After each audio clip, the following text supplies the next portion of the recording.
സ്വാഗതം പേജ് 10 സ്റ്റോറീസിലേക്ക്. മോദിജിക്ക് ഇസ്രായേൽ പാർലമെന്റ് സ്പീക്കർ മെഡൽ കഴുത്തിൽ അണിഞ്ഞു കൊടുക്കുന്ന ചിത്രമാണ് ഇത്. എന്നാൽ ഇത് ഉഡായിപ്പ് പുരസ്കാരമാണ് എന്നുള്ള വിവരമാണ് ഇപ്പോൾ പുറത്തു വരുന്നത്. മാത്രമല്ല, മോദിക്കായി നെസറ്റിൽ ഉയർന്ന മോദി മോദി വിളിയുടെ സത്യാവസ്ഥയും പുറത്തു വരികയാണ്. നമ്മുടെ പ്രധാനമന്ത്രി ഇസ്രയേലിൽ പോയി പരിഹസിക്കപ്പെട്ടിരിക്കുകയാണോ? പ്രമുഖ മാധ്യമങ്ങളൊന്നും പറയാത്ത ചില കാര്യങ്ങളാണ് ഇപ്പോൾ നമ്മുടെ മുന്നിലേക്ക് വരുന്നത്. മോദിജി അവിടെ പോയി നടത്തിയ പ്രസംഗവും ട്രോളുകൾ ഏറ്റുവാങ്ങുകയാണ്. Israel is their fatherland and India their motherland. ഈ പറഞ്ഞ വാചകങ്ങൾ തന്നെയാണ് വിനയായി മാറിയിരിക്കുന്നത്. മോദിജിയുടെ വാക്കുകൾക്ക് ലോജിക് ഇല്ല എന്ന് പറഞ്ഞ അമേരിക്കൻ യൂട്യൂബർമാർ ട്രോളോട് ട്രോളാണ്. മോദിയുടെ ഇസ്രയേൽ സന്ദർശനവുമായി ബന്ധപ്പെട്ട് ഗോദി മീഡിയകളൊന്നും പറയാത്ത 3 കാര്യങ്ങളാണ് ഈ വീഡിയോയിലൂടെ പറയുന്നത്. ഇസ്രയേൽ പാർലമെന്റിനെ അഭിസംബോധന ചെയ്യുന്ന ആദ്യ ഇന്ത്യൻ പ്രധാനമന്ത്രിയായി മോദിജി മാറി. അത് വലിയ സംഭവമായി കാണുന്ന BJPക്കാർക്ക് മുന്നിലേക്ക് ഒരു പഴയ പ്രസംഗം ഞാൻ അവതരിപ്പിക്കുകയാണ്. BJPയുടെ എക്കാലത്തെയും വലിയ നേതാവായ അടൽ ബിഹാരി വാജ്പേയിയുടെ പ്രസംഗമാണ്. അദ്ദേഹം ഇസ്രയേലിനെ കുറിച്ചും പലസ്തീനെ കുറിച്ചും പറയുന്നത് എന്താണെന്ന് കേൾക്കാം. अरबों की जिस जमीन पर इजराइल कब्जा करके बैठा है वो जमीन उसको खाली करना होगी. अरबों की जमीन खाली होना चाहिए. जो फिलिस्तीन है, उनके जो फिलिस्तीनी हैं, उनके उचित अधिकारों की प्रस्थापना होना चाहिए. ഇസ്രയേൽ പിടിച്ചുവെച്ചിട്ടുള്ള പലസ്തീൻ്റെ മണ്ണ് തിരിച്ചു കൊടുക്കണമെന്ന് ശക്തമായി ആവശ്യപ്പെടുകയാണ് വാജ്പേയി. പലസ്തീൻ്റെ മണ്ണ് പലസ്തീനുള്ളതാണെന്നും ഇസ്രയേൽ കാടത്തം നിർത്തണമെന്നും വാജ്പേയി ഒരു പൊതുയോഗത്തിൽ ശക്തമായി ആവശ്യപ്പെടുകയാണ്. അതായത് നമ്മുടെ പ്രധാനമന്ത്രി നരേന്ദ്രമോദി ഇപ്പോൾ ചെയ്തുകൊണ്ടിരിക്കുന്നത് BJPയുടെ തന്നെ അടിസ്ഥാന തത്വങ്ങളിൽ നിന്നുള്ള കൃത്യമായ വ്യതിചലനമാണെന്ന് നമ്മൾ പറയേണ്ടി വരും. ഇസ്രയേൽ പാർലമെന്റിൽ നടത്തിയ പ്രസംഗത്തിൽ ഇസ്രയേലിന് വലിയ രീതിയിൽ മോദി പുകഴ്ത്തിയിരുന്നു. എന്നാൽ ഗാസയിലെ വംശഹത്യയെക്കുറിച്ച് അദ്ദേഹം ഒന്നും പറഞ്ഞതുമില്ല. ആ അക്രമങ്ങളെല്ലാം നമ്മുടെ പ്രധാനമന്ത്രി കണ്ടില്ലെന്ന് നടിച്ചു. എന്നിട്ടും ഇസ്രയേൽ അവരുടെ പരമോന്നത സിവിലിയൻ ബഹുമതി മോദിക്ക് നൽകിയില്ല എന്നതാണ് പ്രധാനപ്പെട്ട കാര്യം. അതേസമയം മോദിജി ഇപ്പോൾ അവഗണിക്കുന്ന പലസ്തീൻ 2018 അവരുടെ പരമോന്നത സിവിലിയൻ ബഹുമതിയായ grand collar of the state of Palestine പുരസ്കാരം മോദിജിക്ക് നൽകിയിരുന്നു. സന്ദർഭവശാൽ ഓർമ്മിപ്പിച്ചു എന്ന് മാത്രം. ഇനി ഇന്ത്യൻ പ്രധാനമന്ത്രിക്ക് ഇസ്രയേൽ പാർലമെന്റായ നെസറ്റിൽ നിന്ന് കിട്ടിയ പുരസ്കാരത്തിൻ്റെ കാര്യത്തിലേക്ക് വരാം. Speaker of the Knesset medal എന്നാണ് ഈ പുരസ്കാരം വിളിക്കപ്പെടുന്നത്. ഇസ്രയേൽ പാർലമെന്റ് സ്പീക്കറാണ് മോദിജിക്ക് ഇത് നൽകിയത്. ഈ പുരസ്കാരം ഇതിനു മുമ്പ് ആർക്കും നൽകിയിട്ടില്ല. ഇനി ആർക്കെങ്കിലും നൽകുമോ എന്ന് അറിയത്തുമില്ല. അതായത് ആദ്യമായി ഉണ്ടാക്കിയ പുരസ്കാരമാണ് എന്നർത്ഥം. അതുകൊണ്ട് തന്നെ ഉയരുന്ന ചോദ്യങ്ങൾ ഇതാണ്. പ്രധാനമന്ത്രി മോദിക്ക് നൽകാൻ ഇസ്രയേലിന് സ്വന്തമായി പരമോന്നത സിവിലിയൻ ബഹുമതി ഒന്നുമില്ലായിരുന്നു. നെസറ്റ് സ്പീക്കർക്ക് ഇതിനായി പുതിയ മെഡൽ നിർമ്മിക്കേണ്ടി വന്നത് എന്തുകൊണ്ട്? The Israeli presidential medal of the honour, അതാണ് ഇസ്രയേലിൻ്റെ പരമോന്നത സിവിലിയൻ ബഹുമതിയായി കണക്കാക്കപ്പെടുന്നത്. 2012 ഇത് ഏർപ്പെടുത്തി തുടങ്ങിയത്. അന്നു മുതൽ ഇതുവരെ അമേരിക്കൻ പ്രസിഡന്റുമാരായ ബരാക് ഒബാമ, ജോ ബൈഡൻ, അമേരിക്കയുടെ മുൻ വിദേശകാര്യ secretary Henry Kissinger, German chancellor Angela Merkel, Cyprus president എന്നിവർക്ക് ഈ പുരസ്കാരം ഇസ്രയേൽ സമ്മാനിച്ചിട്ടുണ്ട്. ഈ അവാർഡ് ഇസ്രയേൽ പ്രസിഡന്റ് നേരിട്ടാണ് പുരസ്കാര ജേതാവിൻ്റെ കഴുത്തിൽ അണിയുന്നത്. എന്നാൽ ഇത് പ്രധാനമന്ത്രി മോദിജിക്ക് നൽകിയില്ല. പകരം മോദിക്ക് വേണ്ടി ഒരു തട്ടിക്കൂട്ട് മെഡൽ ഉണ്ടാക്കി നൽകിയെന്നാണ് ഇപ്പോൾ ഉയരുന്ന ആക്ഷേപം. ഇസ്രയേലിലെ പ്രതിപക്ഷം തന്നെയാണ് ഈ ആരോപണം ശക്തമായി ഉന്നയിക്കുന്നത്. പക്ഷേ ഈ വാർത്തകളൊന്നും ഗോദി മീഡിയകളിൽ നിന്നോ മലയാളത്തിലെ മറ്റ് പ്രമുഖ മാധ്യമങ്ങളിൽ നിന്നോ നിങ്ങൾക്ക് കാണാൻ കഴിയില്ല എന്നതാണ് വാസ്തവം. സത്യത്തിൽ മോദിജി ഇസ്രയേലിനെ ഇത്രയും പിന്തുണച്ച് സംസാരിച്ചിട്ടും നെതന്യാഹുവും കൂട്ടരും മോദിജിയെയും ഇന്ത്യയെയും പറ്റിക്കുകയായിരുന്നോ എന്നാണ് പല നയതന്ത്ര ഉദ്യോഗസ്ഥരും രഹസ്യമായി ചോദിക്കുന്നത്.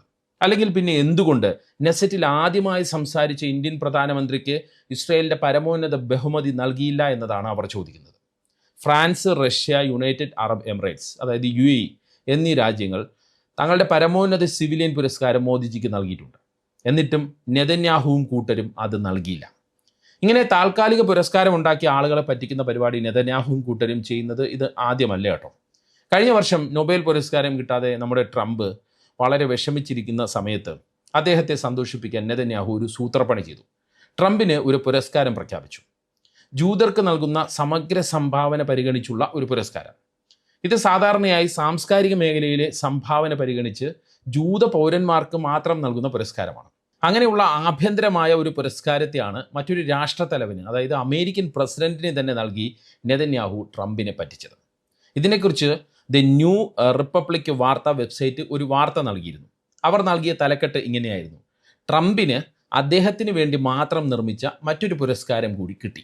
എന്തായാലും നമ്മുടെ പ്രധാനമന്ത്രി ഏതെങ്കിലും രാജ്യം സന്ദർശിക്കുമ്പോൾ ഇതുപോലുള്ള പുരസ്കാരങ്ങൾ കിട്ടാൻ വിദേശകാര്യ മന്ത്രാലയം വലിയ രീതിയിൽ അധ്വാനിക്കുന്നു എന്നാണ് നമുക്ക് മനസ്സിലാക്കേണ്ടത്. ഇത്തരം പുരസ്കാരം പ്രധാനമന്ത്രി ഏറ്റുവാങ്ങുമ്പോൾ മറ്റെല്ലാം മറന്ന് നമ്മുടെ ഗോദി മീഡിയ ആഘോഷിക്കുകയും ചെയ്യും. എന്ത് പുരസ്കാരമാണെന്നോ അത് ആർക്കെങ്കിലും നേരത്തെ നൽകിയിട്ടുണ്ടോ കിട്ടിയിട്ടുണ്ടോ എന്നൊന്നും അവർ അറിഞ്ഞതായി പോലും നടിക്കില്ല, അല്ലെങ്കിൽ അറിഞ്ഞാലും അവർ പറയില്ല. അതാണ് സ്ഥിതി. എന്തായാലും ഇത് മോദിജിക്ക് നൽകാൻ വേണ്ടി ഉണ്ടാക്കിയ പുരസ്കാരമാണ് എന്ന് തന്നെയാണ് ഇപ്പോൾ കിട്ടുന്ന വിവരങ്ങൾ അനുസരിച്ച് ഉറപ്പിക്കാൻ പറ്റുന്നത്. ഇനി മോദിക്കായി ഇസ്രയേൽ പാർലമെന്റിൽ ഉയർന്ന മോദി വിളിയെക്കുറിച്ച് പറയാം. കണ്ടോ, മോദിക്കായി ഇസ്രയേൽ പാർലമെന്റിൽ വരെ മുദ്രാവാക്യം എന്ന് ആഘോഷിച്ച BJPക്കാർ കൃത്യമായും ഇക്കാര്യം അറിഞ്ഞിരിക്കണം. നെസറ്റിൽ അവരുടെ സ്പീക്കറുടെയും പ്രധാനമന്ത്രി നെതന്യാഹുവിൻ്റെയും പ്രസംഗം തുടങ്ങാനിരിക്കെ അവിടുത്തെ പ്രതിപക്ഷ അംഗങ്ങൾ ഇറങ്ങിപ്പോയി. ഇതോടെ ഒഴിഞ്ഞുകിടന്ന പ്രതിപക്ഷ അംഗങ്ങളുടെ കസേരകൾ നിറയ്ക്കാൻ പഴയ MPമാരെ നെതന്യാഹുവും കൂട്ടരും വിളിച്ചു വരുത്തി. ഈ മുൻ MPമാരാണ് ഇന്ത്യൻ പ്രധാനമന്ത്രിക്ക് മുന്നിൽ വെച്ച് പ്രതിപക്ഷം ഇറങ്ങിപ്പോയതിൻ്റെ നാണക്കേട് മറയ്ക്കാൻ മോദി എന്ന് വിളിച്ച് മുദ്രാവാക്യം വിളിച്ചത്. എന്നാൽ നമ്മുടെ ഗോദി മീഡിയകൾ ഇത് റിപ്പോർട്ട് ചെയ്തത് വേറെ രീതിയിലായിരുന്നു. അല്ലെങ്കിൽ മോദിയെ കണ്ട് ഇറങ്ങിപ്പോയി എന്നുള്ള രീതിയിൽ ചിലർ റിപ്പോർട്ട് ചെയ്തു. ഇതിൽ മറ്റൊരു കാര്യം കൂടിയുണ്ട്. ഇറങ്ങിപ്പോയ പ്രതിപക്ഷ അംഗങ്ങൾ മോദി പ്രസംഗിക്കാൻ എഴുന്നേറ്റപ്പോൾ തിരിച്ചു വന്നു എന്നത് മറ്റൊരു യാഥാർത്ഥ്യമാണ്. എന്നിട്ട് പ്രതിപക്ഷ നേതാക്കൾ മോദിയോട് പറഞ്ഞു, ഇത് നിങ്ങൾക്കെതിരെയുള്ള പ്രതിഷേധമല്ല, നെതന്യാഹുവിനും സ്പീക്കർക്കുമെതിരെയുള്ള പ്രതിഷേധമാണ്. ഈ പരിപാടിയിലേക്ക് സുപ്രീം കോടതി ചീഫ് ജസ്റ്റിസിനെ വിളിക്കാത്തതിലുള്ള പ്രതിഷേധമാണ് എന്ന് പ്രതിപക്ഷ നേതാക്കൾ കൃത്യമായി തന്നെ മോദിയോട് പറഞ്ഞു. ഒരു വിദേശ രാഷ്ട്രത്തലവൻ്റെ മുന്നിലാണ് ഇസ്രായേൽ പാർലമെൻറ്റായ നെസറ്റിൽ ഈ പ്രതിഷേധം നടന്നത് എന്നുള്ള കാര്യം നമ്മൾ ഓർക്കണം. വെറുതെ ഒന്ന് ആലോചിച്ച് നോക്കൂ, നമ്മുടെ പാർലമെൻറ്റിലാണ് ഇത്തരം ഒരു ബഹിഷ്കരണം പ്രതിപക്ഷം നടത്തിയത് എങ്കിൽ BJPയും ഗോദി മീഡിയകളുമെല്ലാം എന്തെല്ലാം പറയുമായിരുന്നു. പ്രതിപക്ഷം രാജ്യത്തിൻ്റെ പ്രതിച്ഛായ തകർത്തു എന്ന് പറഞ്ഞ് വലിയ ബഹളമുണ്ടായനെ. BJP നേതാക്കൾ നിരനിരയായി വാർത്താ സമ്മേളനം നടത്തിയനെ. രാഹുൽ ഗാന്ധിയെ അപമാനിച്ചനെ. AI സമ്മിറ്റിൽ നടന്ന യൂത്ത് കോൺഗ്രസ് പ്രതിഷേധവുമായി ബന്ധപ്പെട്ട കോലാഹലങ്ങൾ നമുക്ക് ഓർമ്മയില്ലേ. ഇന്ത്യൻ പ്രധാനമന്ത്രി ഇസ്രയേലിൽ പോയിട്ടും ഗാസയിലെ വംശഹത്യയെക്കുറിച്ച് ഒന്നും പറയാത്തതിൽ വലിയ വിമർശനം ഉയരുന്നുണ്ട്. ഇന്ത്യക്ക് ഇപ്പോൾ ഉറച്ച ഒരു ചേരിയുണ്ടോ എന്നുള്ള ചോദ്യമാണ് ഏറ്റവും പ്രസക്തം. ഇന്ത്യ ഏത് ചേരിയിലാണെന്ന് ആർക്കും പറയാൻ പറ്റാത്ത അവസ്ഥ. BJP തന്നെ നേരത്തെ സ്വീകരിച്ച നിലപാടിൽ നിന്നുള്ള വളരെ വലിയ വ്യതിചലനമാണ് പ്രധാനമന്ത്രിയുടെ പ്രസംഗമെന്നാണ് പല മുതിർന്ന നയതന്ത്ര വിദഗ്ധരും അഭിപ്രായപ്പെടുന്നത്. ഇസ്രയേലിനോട് ഇത്രയും ചേർന്ന് നിൽക്കുന്നത് ഇന്ത്യക്ക് ഭൂഷണമല്ല എന്നും അവർ ഓർമ്മിപ്പിക്കുന്നു. മോദിജി ഗാന്ധിജിയും നെഹ്റുവിനെയും മറന്നത് കുഴപ്പമില്ല. പക്ഷേ അദ്ദേഹം നേരത്തെ സൂചിപ്പിച്ചതുപോലെ വാജ്പേയിയെ മറക്കാൻ പാടില്ലായിരുന്നു എന്നതാണ് പലരും ചൂണ്ടിക്കാട്ടുന്നത്. 2 വർഷമായി ഗാസയിലെ ജനങ്ങളോട് ഇസ്രയേൽ ചെയ്ത ക്രൂരതകൾ നമ്മുടെ മുന്നിലുണ്ട്, പച്ചയായി തന്നെ നമ്മുടെ മുന്നിലുണ്ട്. ഇന്ത്യൻ പ്രധാനമന്ത്രിക്ക് ഇത് എങ്ങനെ അവഗണിക്കാൻ കഴിയുന്നു? ഗാസയിൽ 75,000-ലധികം ആളുകൾ കൊല്ലപ്പെട്ടു. ലക്ഷക്കണക്കിന് ആളുകൾ അഭയാർത്ഥികളായി. അതിനെക്കുറിച്ച് ഒരു വാക്ക് പോലും ഇന്ത്യൻ പ്രധാനമന്ത്രി പറഞ്ഞില്ല എന്നുള്ള കാര്യം നമ്മൾ ഓർക്കണം. പലസ്തീനിലെ സാധാരണക്കാർക്ക് നേരെ വംശഹത്യ നടന്നത് ലോകം മുഴുവൻ കണ്ടു. പല രാജ്യങ്ങളും ഇസ്രയേലിനെതിരെ കടുത്ത നിലപാട് സ്വീകരിച്ചു. ആശുപത്രികൾ പോലും തകർക്കപ്പെട്ടു. ആളുകൾ വിശപ്പും രോഗവും കാരണം പിടഞ്ഞു മരിച്ചു.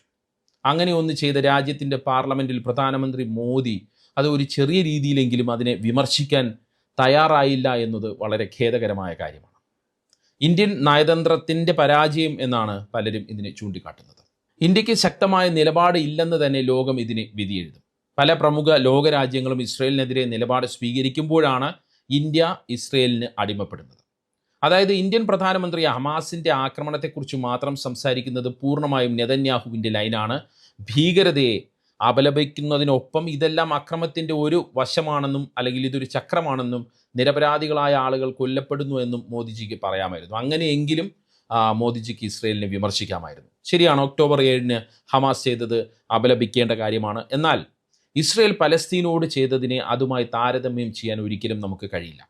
ഇതിനിടയ്ക്ക് മറ്റൊരു കാര്യം കൂടി നമ്മൾ അറിഞ്ഞിരിക്കണം. ഹമാസിനെ ഇന്ത്യ ഇതുവരെ ഭീകര സംഘടനയായി പ്രഖ്യാപിച്ചിട്ടുമില്ല. അതുകൊണ്ട് തന്നെ പലസ്തീൻ വംശഹത്യയെക്കുറിച്ച് മോദിജിക്ക് നെസറ്റിൽ എന്തെങ്കിലും പറയാമായിരുന്നു. UN secretary general Antonio Guterres പറഞ്ഞത് ഓർക്കണമായിരുന്നു. ഹമാസിൻ്റെ ആക്രമണം ശൂന്യതയിൽ നിന്നുണ്ടായതല്ല എന്നാണ് അദ്ദേഹത്തെ പോലുള്ള ലോക നേതാക്കൾ പറഞ്ഞത്. ഗാസ സമാധാന കരാറിൽ അമേരിക്ക പോലും ഹമാസിൻ്റെ പങ്ക് അംഗീകരിച്ചിട്ടുണ്ട്. ഹമാസുമായുള്ള അമേരിക്കയുടെ ചർച്ചകൾ പ്രസിഡന്റ് ട്രംപിൻ്റെ മേൽനോട്ടത്തിലാണ് നടന്നത് എന്നുള്ള കാര്യവും മോദിജി മറന്നു. മറ്റൊരു കാര്യം കൂടി പറഞ്ഞ് അവസാനിപ്പിക്കാം.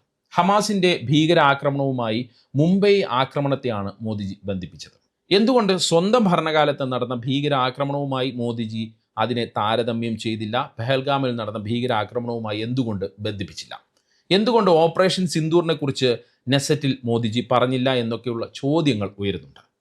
ട്രംപിൻ്റെ അവകാശവാദങ്ങൾ കാരണം അദ്ദേഹം ഓപ്പറേഷൻ സിന്ദൂറിനെ കുറിച്ച് പറയാതിരുന്നതാണോ എന്നുള്ള വിമർശനവും പ്രതിപക്ഷം ഉന്നയിക്കുന്നുണ്ട്. എന്തായാലും മോദിയുടെ ഇസ്രയേൽ സന്ദർശനം കടുത്ത വിമർശനം തന്നെയാണ് ഏറ്റുവാങ്ങുന്നത്. കാര്യമായ കരാറിലേക്ക് ഇന്ത്യക്ക് എത്താനായില്ല എന്നും പ്രതിപക്ഷവും ചില നിരീക്ഷകരും വിമർശിക്കുന്നു. ഇന്ത്യൻ പ്രധാനമന്ത്രി ലോകത്തിന് മുന്നിൽ തന്നെ അപഹസിക്കപ്പെട്ടുവെന്നും അവർ ചൂണ്ടിക്കാട്ടുന്നു. ഗോദിയ മീഡിയ ഇതെല്ലാം എത്ര ഒളിപ്പിച്ചു വെച്ചാലും പുറത്തു വരും എന്നതും നമ്മൾ മനസ്സിലാക്കണം. എന്താണ് ഈ വിഷയത്തിൽ നിങ്ങളുടെ അഭിപ്രായം? കമൻറ്റ് ചെയ്യുക. വാട്സപ്പിൽ പേജ് 10 സ്റ്റോറീസ് വീഡിയോകൾ കിട്ടാൻ കമൻറ്റ് ബോക്സിലുള്ള ലിങ്കുകൾ ക്ലിക്ക് ചെയ്യുക. വാട്സപ്പ് ചാനലിലോ വാട്സപ്പ് ഗ്രൂപ്പിലോ അംഗമാകാം. നന്ദി, നമസ്കാരം.